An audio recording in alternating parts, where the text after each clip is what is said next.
In this video, I really want to talk a little bit about BASSIN on a budget. And specifically today, I want to talk about rods, because this is probably the number one question, one of the number one questions that I get asked is, what rod should I use with this lure? Or why do you like that rod? Now, in this video, there's a number of things that I want to explain. The first thing, I want to explain your rods, help you to understand power in action and how you can look at a rod and help you to determine what you can throw on it, what type of lures it works best with. And the same thing with the lure. I'm going to show you that you can look at a lure and you can be like, I need this type of rod with it. So we're going to talk a little bit about that. I'm also going to give you kind of like my 3 best fishing rods, because look, right now I have so many different rods and reels, and I love being able to have a certain rod for a certain technique, but I was not always like this. And I remember a number of years ago where it's like, man, it was a lot for me to go out and buy 3 rods and reels. But I think that over the course of time, if you accumulate just these 3 rod and reel combos, you can do a ton of different techniques with them. Almost every technique that we have in bass fishing. They may not be perfectly suited for every technique, but you can definitely get by with it. So in this video, we're going to talk about all that. Now, before we get into it, this video is brought to you by my apparel company, Fin Fishing. And right now for the month of January, I am running a sale on my USA made sun shirts. And like I said, these are one of the only sun shirts that are made in the US.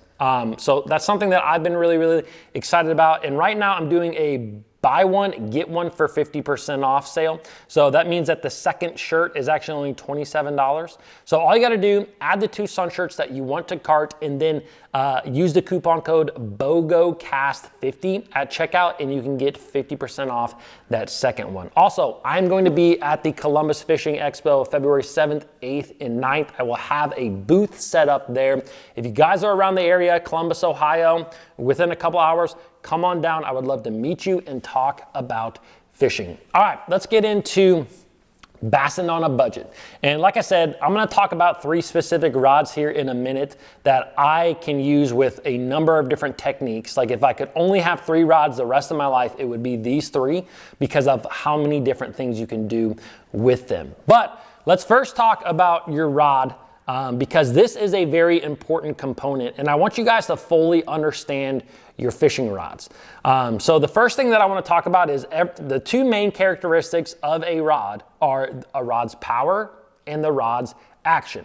Now there's a lot of times that people get these confused. You will hear people talk about this is a medium action rod, this is a heavy action rod, and that's technically not accurate. Whenever you talk about medium heavy, extra heavy, that refers to the power of the rod. And this is very easy for most people to understand, but when it comes to picking out a power of a rod, it really depends on the weight of the lure that you are fishing.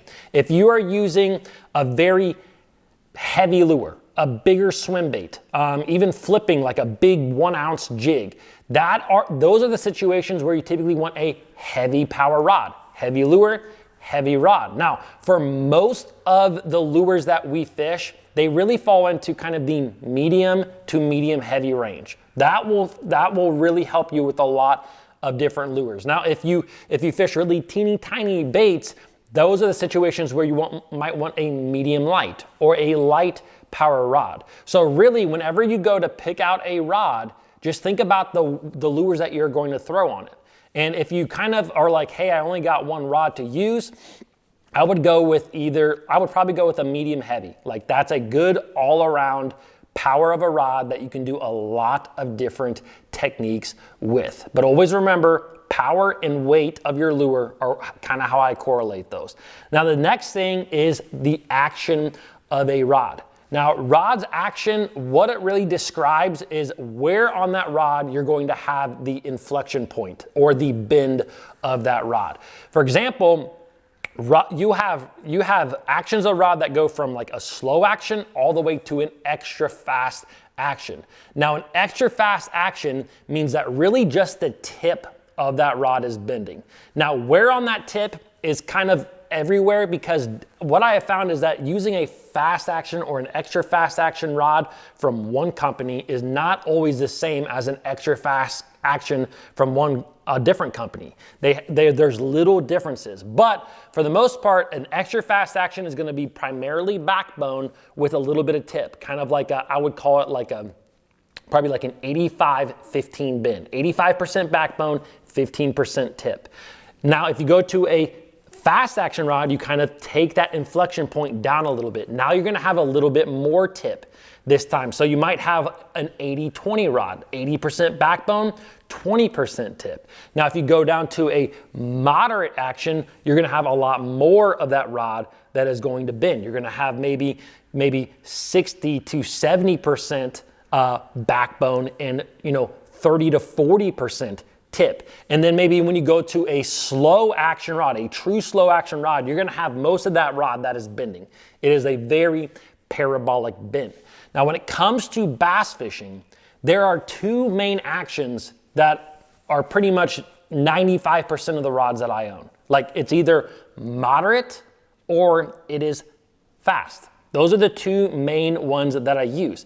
Now, over the years, you also have these in-betweeners that are like, not only can you have a moderate action rod, not only can you have a fast action rod, but you can also have a moderate fast action rod, which is a blend of the both of them. But for me, I typically like a moderate rod or a fast rod. Now, when it comes to what rod I like with a lure, it really just depends on a few things. Now, the most specific thing that I can tell you is that if I'm using a hard bait that has treble hooks, I want a moderate bending rod. Every hard bait in my boat that has treble hooks on it has a moderate bending rod. Whether that's a teeny tiny spy bait, or a small crankbait, or a giant crankbait, or a giant glide bait. The only thing that's different is the power of the rod. All those rods are gonna have moderate actions, but depending on the size of the bait, the weight of the bait, I'm gonna select a different power of that rod. But if it's a hard bait with treble hooks, you really want a moderate bending, sometimes even a slower bending rod, because that's what allows you to keep a fish pinned and keep them hooked when they are fighting. Because if you make a long cast with a top water bait and a fish hits you way out there and you set the hook, any type of hard bait that has treble hooks, there's a lot of leverage on that bait for it to come free out of that fish's mouth. And that moderate bend, because it has a lot of, because it bends so much, there's more of that wiggle of that bass that is being absorbed by that rod. If you have a fast action rod and that fish is flicking and flailing all over the place, it can allow that rod to completely straighten out. And therefore, you're gonna put a bunch of slack in your line, and then that bass can throw that bait.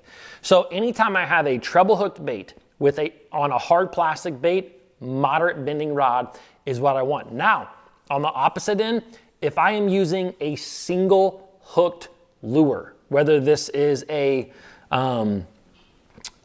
swim bait that has a single hook, or a jig, or a Texas rig, or a spinner bait, any single hooked bait out there that typically has just one big hook on it, I want a fast action rod. That fast action rod is gonna allow me to drive that hook a little bit better in the mouth of those fish. And so that's really how you can go about looking at your baits and looking at your rods and knowing which rod to use with which bait. Now, if there's a treble hook and it's a soft plastic bait, I still like the fast action in that case. It's really just for me, hard plastic baits with treble hooks where I do a moderate bending rod. Now, there's always some exceptions to the rule. And the biggest exception that I can make is with a chatterbait. A chatterbait is a single hooked bait that I actually prefer a moderate action rod with. And I've done full videos on why I like a chatterbait and a moderate action rod, so I'm not gonna bore you guys with that subject here. But to me, it is the best rod, a moderate action, to use with a chatterbait. And I've experimented with it a lot. The other exception are finesse baits. When you get into some finesse baits that are single hooked baits, A lot of times you can get away with a spinning rod that's like a medium power and a fast action. But sometimes, especially these days, because we like to use braid on our spinning rods, at least I know that I do, because I use braid, there's no stretch in the braid. So therefore I can get away with a little bit more moderate action rod when I'm using any type of finesse technique, because I am using straight braid. Okay, so that's another big exception. So when it comes to fishing a wacky worm, single hooked bait, you can definitely get away with the fast action, but I tend to use a little bit more moderate actions just because, again, I'm using that straight braided line, which takes up a lot of, there's no stretch there. So that's a big thing that I like to do. I tend to like more moderate rods. Now, with all that being said, if you could go out and pick out 3 rods to use, these would be the 3 that I would get. I would get a 7'2" or 7'3" rod that is a bait caster, medium, heavy, and a fast action rod. That would be, actually, you know what? You could go with the medium heavy. Medium heavy or heavy actually would work in this case. That's going to allow you to be able to do a lot of different lures. You may just if you tend to do more frogging, or if you tend to do more big bait fishing, you would lean on the heavy. If you tend to do more spinnerbait fishing and things like that, you might go to the medium heavy. But a medium heavy fast action is going to allow you to do a lot of single hooked bait things that I'm going to use a ton. I mean, big worms, spinner baits. We already talked about all that. The next rod, probably again 7'2". I really like rods that are between about 7 foot and 7'2", and I'll talk about that in just a second here and why. But a 7'2" moderate bending, medium power rod is the next rod that I would get. This is, you can throw all your crankbaits, lipless crankbaits, all your top water baits. That's going to be a great rod that will work really well for all of those different baits. 7'2", medium power, moderate action. So those 2 rods alone, you can do so many different techniques with and be confident that you have a pretty good setup for them. Now, there may be certain setups, for example, you could throw a big deep diving crankbait with that 7'2", medium, moderate action, but that big deep diving crankbait is probably just going to be a little bit much, but you can get away with it until you have more money to be able to buy a designated rod for it. Now, the last rod that I want to talk about is a spinning rod. So we have 2 bait casters, the medium heavy fast action, and then you have the medium moderate action bait caster, and the next thing is going to be your spinning rod. I like a medium power. You can do just about anything with a medium power. And like I said, I tend to go with a moderate action because I am using braided line that has no stretch. And when it comes to length, again, my favorite rod is 7'1". Now, with that being said, like I said, I like rods between 7 foot and 7'3" because I think they are the perfect all-around rod. You can make long casts with these rods. You can also make precision casts with these rods. I think that if you get below 7 foot, it just tends to be a little bit short, and I do think that you lose out on distance. I think that if you're using a lot of long rods, 7'6", it gets to be too much rod for some situations out there. So anything between 7 foot, 7'1", 7'2", 7'3", I really like that length of rod. It's a very good all-around rod.